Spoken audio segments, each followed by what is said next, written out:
கடவுளுடன் காலை வணக்கம். புனித மத்தேயு எழுதிய நற்செய்தி 5ஆம் அதிகாரம் 27 முதல் 32 வரையுள்ள இறைவார்த்தைகள். அக்காலத்தில் இயேசு தம் சீடரை நோக்கி கூறியது: விபச்சாரம் செய்யாதே என கூறப்பட்டிருப்பதை கேள்விப்பட்டிருக்கிறீர்கள். ஆனால் நான் உங்களுக்கு சொல்கிறேன், ஒரு பெண்ணை இச்சையுடன் நோக்கும் எவரும் தம் உள்ளத்தால் ஏற்கனவே அப்பெண்ணோடு விபச்சாரம் செய்தாயிற்று.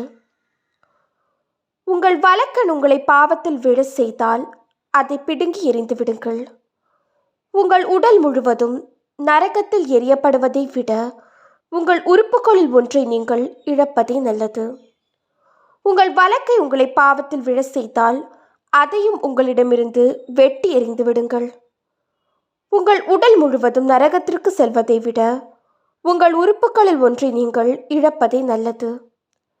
தன் மனைவியை விலக்கி விடுகிறவன் எவனும் மனவிலக்கு சான்றிதழை கொடுக்கட்டும் என கூறப்பட்டிருக்கிறது.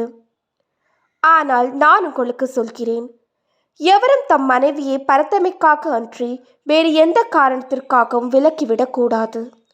அப்படி செய்வோர் எவரும் அவரை விபச்சாரத்தில் ஈடுபட செய்கின்றனர். விலக்கப்பட்டோரை மனப்போரும் விபச்சாரம் செய்கின்றனர். இது கிறிஸ்துவின் நற்செய்தி. இந்த நாள் இனிய நாளாக அமைய வாழ்த்துக்கள். பல பல புதுமைகள், பெருமைகள், இனிமைகள் இறங்கிய நல்ல நாள், ஒரு நல்ல நாள் நம்